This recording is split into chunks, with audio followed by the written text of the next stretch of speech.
பார்க்குற அனைத்து நல்ல இதயங்களுக்கும் நன்றி தெரிவிச்சுக்கிறேன். சப்ஸ்கிரைப் பண்ணுங்கள், பிடிச்சிருந்தால் லைக் பண்ணுங்கள். நீங்கள் பார்க்குறது நவத்திருப்பதியில் 52வது திவ்ய தேசம் புதன் ஸ்தலம் திருப்புளியங்குடி பெருமாள்.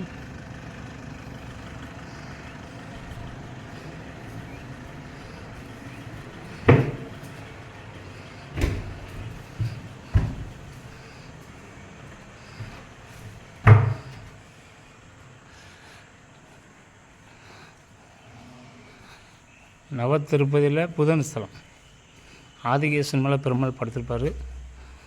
108 திவ்ய தேசத்தில் 52வது திவ்ய தேசம் டிவி ஐயங்கார் அவங்களுடைய ஃபுல் கண்ட்ரோலில் இந்த கோயில் இயங்கிக்கிட்டு ரொம்ப பிரம்மாண்டமாக மெயின்டைன் பண்ணுறாங்க. சுத்தமாக கோயில் திருவிழாக்கள் எல்லாமே நல்லா எடுத்து பண்ணுறாங்க.